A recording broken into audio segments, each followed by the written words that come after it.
particularly when in a tight year, people will take the option of deferred payments for some of their inputs, and it's often easy, and it's a convenient thing, a convenient way of doing it. But at times, also people don't, I think, stop and think about what's the actual impact on my cash flow from those type of decisions, because often those deferred payments come on the basis that they need to be repaid quite quickly. And do you really, at harvest time or at the time when you're generating income, are you going to be able to get enough money in to actually to be able to meet that commitment? All that commitment then is either going to further impact your cash flow because you've got such a large amount of money need to be drawn on, as opposed to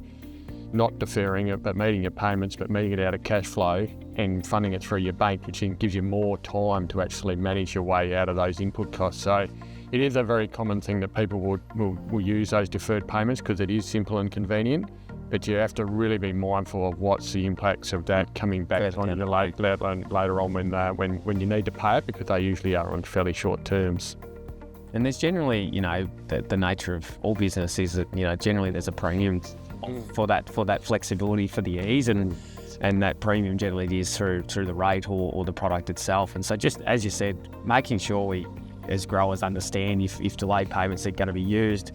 understand the cost to do that, understand the cash flow implications that come, especially at the back end of the year too, but still also make sure that you understand that by delaying it helps at a cash flow level, but understanding too that at the end of the year,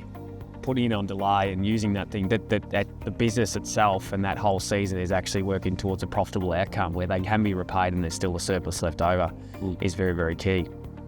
Yeah, the timing of it's critical, isn't it? In terms of they have a purpose, they can be really beneficial if you're diligent and disciplined about, if there's an interest-free period, that you clear it before the interest starts kicking in. Because like you said, often it is an expensive option when the interest does kick in, but then it's a matter of understanding the timing so that you're not deferring it and forgetting about it, and then all of a sudden, bang, it appears right when you get all these equipment loan repayments after harvest. Harvest didn't quite go to plan, or the market was down, so you're forced then to sell at a time when it's perhaps not optimum from a return point of view.